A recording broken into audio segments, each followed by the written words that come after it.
గలతీయులకు రాసిన పత్రిక మొదటి అధ్యాయం. దయచేసి అపోస్తులుడైన పౌలు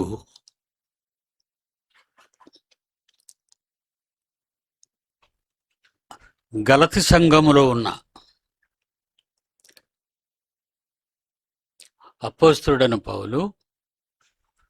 గలతి సంఘములో ఉన్న వారికి ఈ లేఖ, దేవుడు వ్రాయించిన ఈ లేఖ వాళ్ళకి జ్ఞాపకం చేస్తున్నాడు, పంపించాడు. గలతి సంఘంలో క్రైస్తవులు అనిపించుకున్న వారే తేడాగా ఉన్నట్టు పౌలు గారు గ్రహించారు. ఇక్కడ ఎలాంటి తేడా వచ్చిందంటే, గలతి సంఘములో ఉన్నవారులో ఎలాంటి తేడాలతో బ్రతుకుతున్నారంటే, ఒకే సంఘంగా కూర్చొని బోధ వింటూ, పౌలు గారు వెళ్ళిపోయిన తర్వాత వాళ్ళ సొంత బోధలు తీసుకొచ్చారు. జాగ్రత్తగా వినండి. కనుక పౌలు అలాంటి వారి గురించి ఒక మాట చెప్తున్నాడు 6వ వచనం నుంచి. బైబిలు రాని వారు, బైబిలు సరిగా నేర్చుకొనని వారు ఈ వాక్యాలు చాలా జాగ్రత్తగా ఆలోచించాలి. నోటుకొచ్చినట్టు వాక్యాన్ని చెప్పేవాళ్ళు, కొత్త సంగతులు చెప్తున్నామని వాళ్ళ గొప్పతనాలకు పోయేవారు టోటల్గా మీరు కొలాప్స్ అవుతారు చెప్తున్నాను. ఎందుకంటే ఎవరికి వ్యతిరేకంగా పొరపాట్లు చేసినా పర్వాలేదు, కానీ దేవుడు క్షమించగలడు. కానీ దేవునికి వ్యతిరేకంగా తప్పుడు బోధలు కానీ చేశారనుకోండి, మిమ్మల్ని చంపి పడేస్తాడు. అంతకంటే నేను ఎక్కువ చెప్పలేను. ఏమనుకుంటున్నారు? దేవునికి భిన్నంగా మాట్లాడడానికి, బైబిల్లో లేనిది చెప్పడానికి ఎవడిష్టం వచ్చినట్టుగా వాడు బైబిల్ను బోధించడం మొదలు పెడుతున్నారు. ఎక్కడ?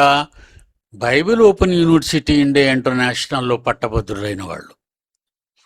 వీళ్ళందరూ కాపీస్టులు అనుకుంటున్నాను నేను. ఆడవాళ్లే కానివ్వండి, మగవాళ్లే కానివ్వండి, ఏదో బట్టి పట్టి రాసేస్తున్నారే తప్ప వాళ్ళకు బైబిల్ మీద సరైన అవగాహన ఉండటం లేదు. ఇంకా వాళ్ళందరినీ టోటల్గా BOIలో లేకుండా చేయటానికి కంకణం కట్టుకున్నాను. ఇలాంటి వాళ్ళు BOIలో ఉండటం వలన BOIకున్న పరువు ప్రతిష్టల్ని పాడు చేసే దుష్ట పురుగులుగా వీళ్ళు చేరారు. దయచేసి గమనించండి. కనుక వీళ్ళు ఎలా దుష్ట పురుగులయ్యారో గలతి సంఘంలో కూడా అలాంటి వాళ్లే ఉన్నారు. వాళ్ళ గురించి పౌలు మొదటి అధ్యాయం 6వ వచనం నుంచి ఏం చెప్తున్నాడో చూడండి. క్రీస్తు కృపను బట్టి మిమ్మును పిలిచిన వానిని, దేవుణ్ణి విడిచిపెట్టి భిన్నమైన సువార్త తట్టుకు. భిన్నమైన సువార్త అంటే తేడా. దేవుని మాటల్ని తేడాగా చెప్తున్నారు వాళ్ళు.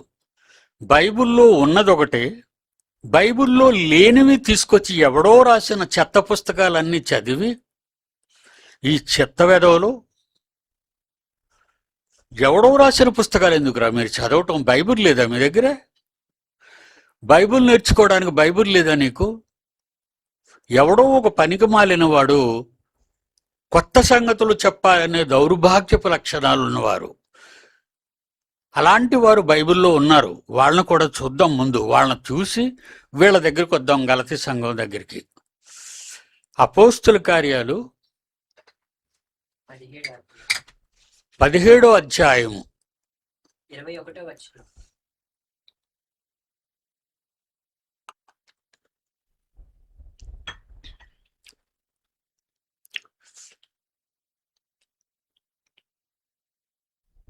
కూచాకడ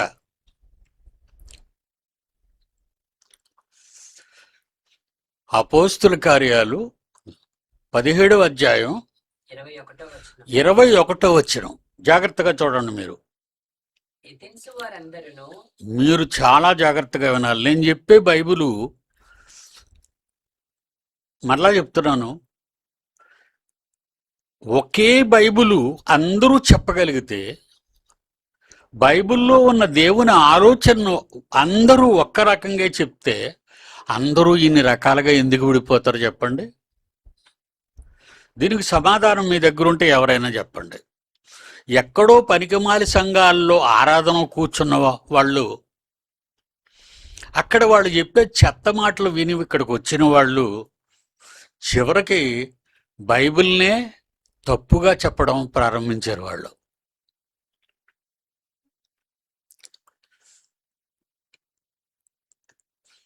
ఒకడు అంటాడు,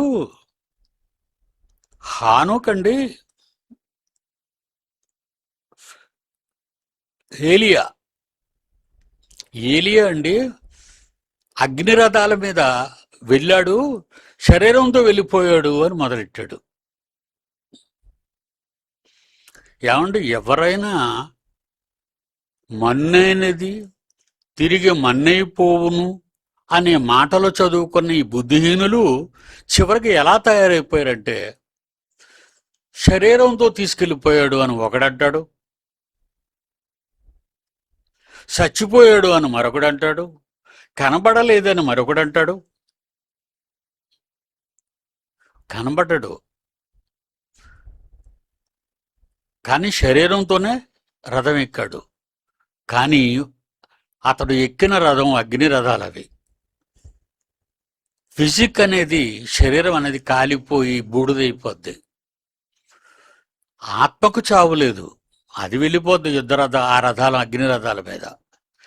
ఈ అవగాహన కూడా లేకుండా BOA సర్టిఫికెట్లు పొందేసి ఇలాంటి తప్పుడు బోధలు చేస్తున్నారు.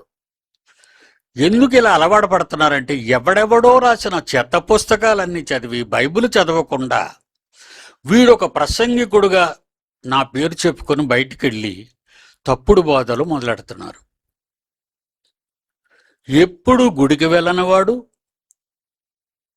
గుడుల్లో లేనివాడు, దేవుని ఆరాధించినవాడు, బడికి రానివాడు, బయట తిరిగేవాడు, వాడికి ప్రసంగం ఇచ్చారు ఈ మధ్య. అలాంటి వాడికి అసలు ప్రసంగాలు ఇవ్వచ్చా మీరు?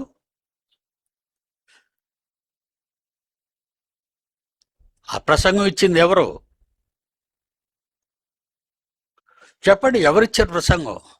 వాడి బోధ ఏంటో తెలుసా? వాడు చెప్తున్న మన పిల్లలకి బోధ ఏంటో తెలుసా? చెప్పినాను ఏంటది? పొండి పొండి అని అంటారు మమ్మల్ని. అది ఏ సంఘంలోనైనా ఎవరైనా పొండి అంటారా? రండి రండి డబ్బులు ఇవ్వండి అని చెప్పాలట వాడికి. పొండి అన్న మాటకు రాత్రి వాళ్ళకి కరెక్ట్గా మందేశాను. ఒరే, పొండి అని చెప్పింది పీడి సుందరరావు కాదురా, పొండి అన్నవాడు యేసుక్రీస్తురా అన్నాను. వాళ్ళ గుండె ఆగిపోయింది. చూపించాను బైబిల్లో. అక్రమము చేయువారులారా నా యొద్ద నుండి అందరనండి పొండి. ఆడు వింటున్నాడు, మీ మధ్యనే కూర్చున్నాడు వాడు. అంటే వీడికి ఏం తెలుసు బైబిల్? వీడు మొహానికి. ఆడొక బుద్ధిహీనుడు, బైబిల్ తెలియనివాడు, అందరినీ మోసం చేసి తిరుగుతున్నవాడు, నమ్ముకున్న వారికి ద్రోహం చేసేవాడు వాడు. మీరేమనుకుంటున్నారు వాడి గురించి? నేను ఏ వ్యక్తినైనా చాలా జాగ్రత్తగా పెంచుదాం అనుకుంటాను. తేడా జరిగితే నేను వాడిని పోరా అనే రోజులు దగ్గర పడుతున్నాయి. పోతాడు, ఇక్కడ ఉండడానికి వీల్లేదు అలాంటి వాడు, దౌర్భాగ్యుడు. ఒక భక్తిపరుడైన ఒక ప్రిన్సిపాల్ నాకు తీసుకొచ్చి అప్పగించాడు.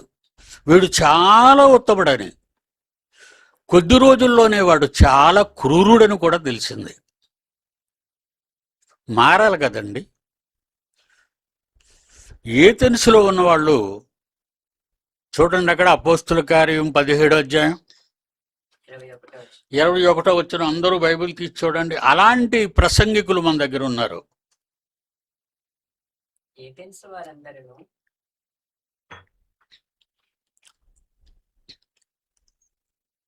ఏథెన్స్ వారు అంటే ఏథెన్స్ ఎక్కడుంది?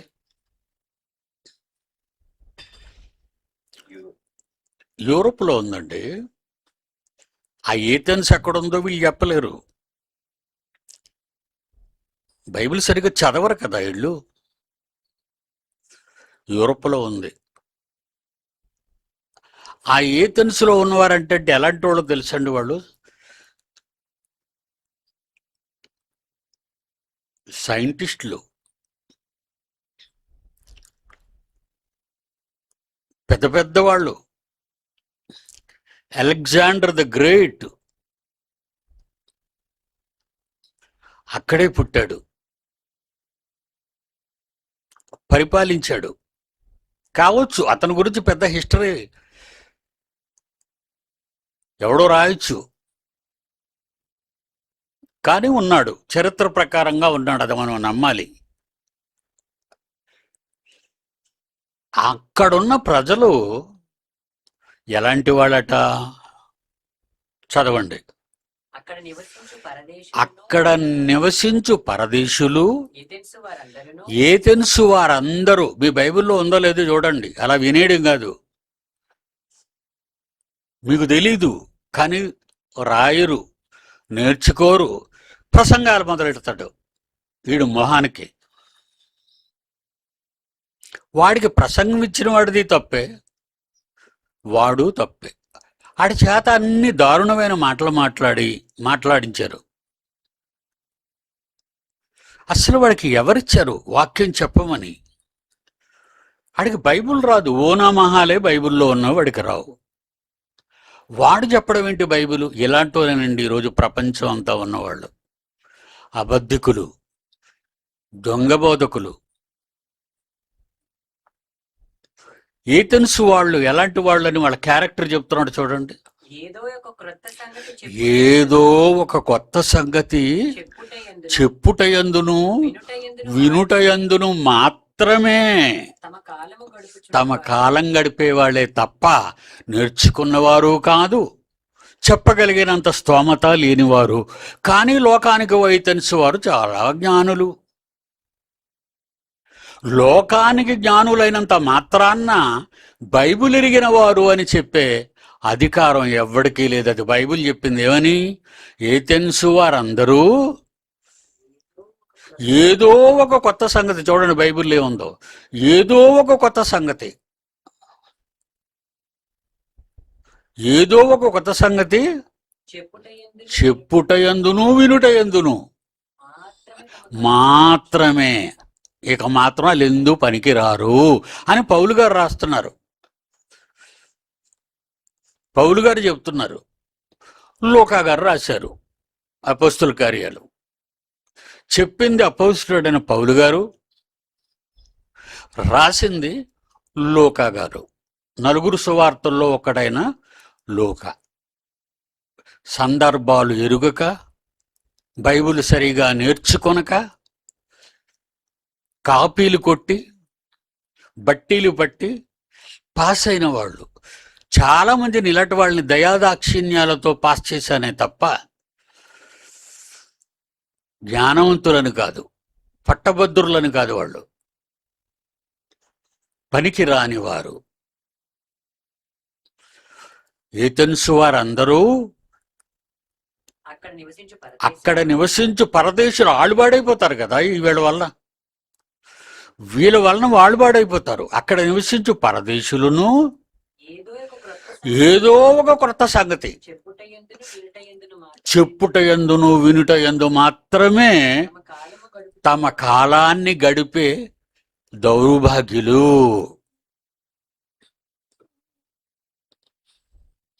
తమ కాలాన్ని గడిపే దౌర్భాగ్యులు. అలాంటి వాళ్ళు గలతి సంఘంలో ఉన్నారు. వచ్చేయండి గలతి పత్రికకి. గలతి పత్రిక 1వ అధ్యాయం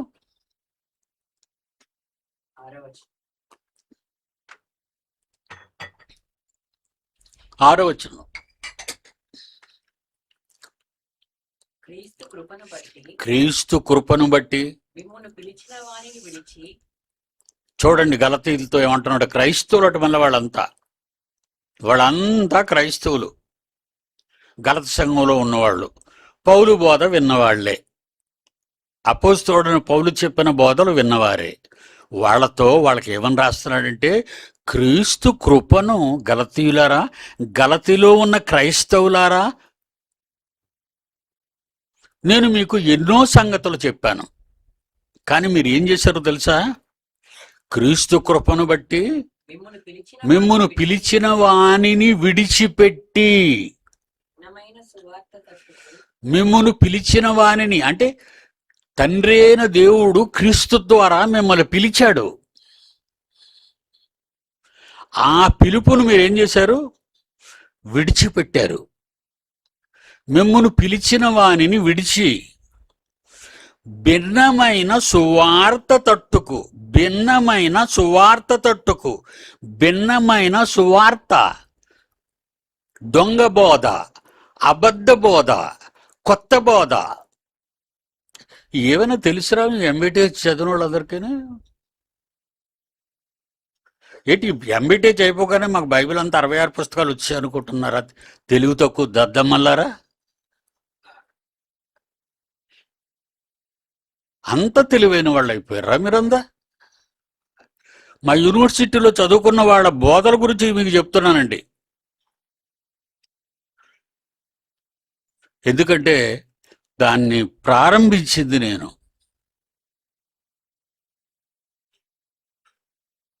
దానికి పునాది వేసింది నేను. నాకున్న అనుభవం దాని మీద 50 సంవత్సరాలు.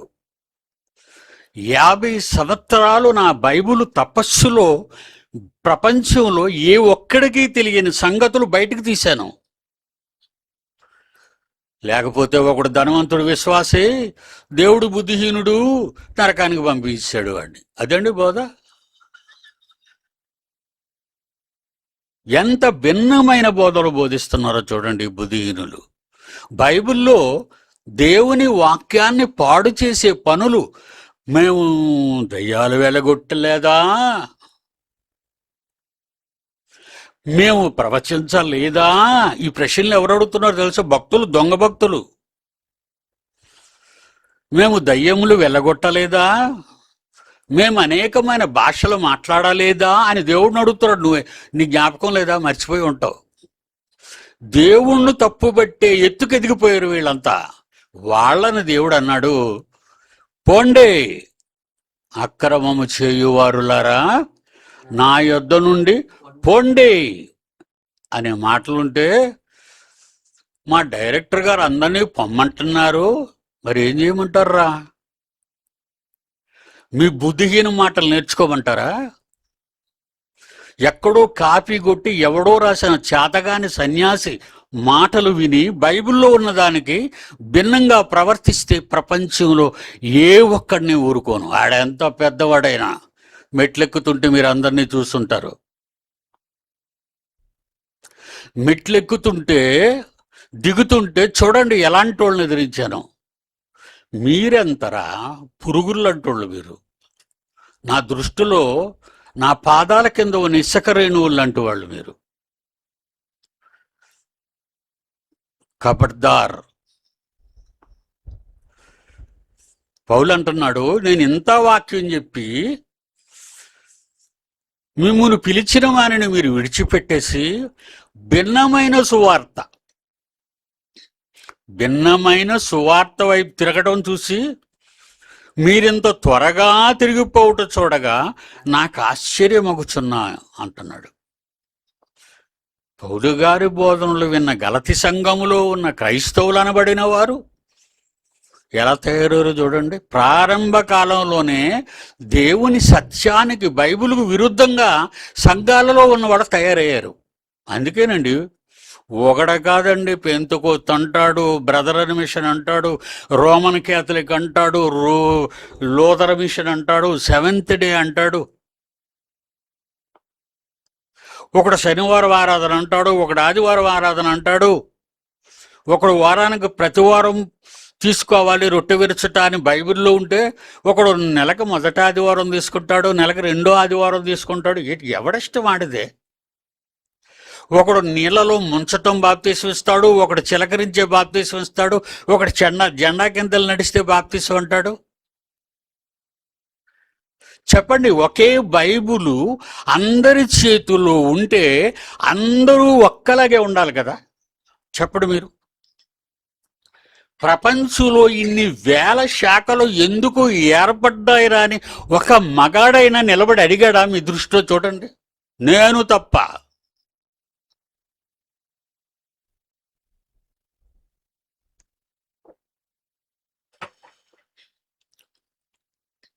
మీరు ఎందుకు ఇక్కడికి వస్తున్నారో తెలుసో వాక్యం వినడానికి.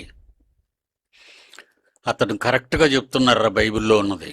ఎవరినైనా అడగండి, సంఘానికి వచ్చేవాళ్ళందరినీ. అది తప్పిపోయిన వాళ్ళని అడగండి, నమ్మకంగా వచ్చేవాళ్ళని అడగండి ఆ ప్రశ్న.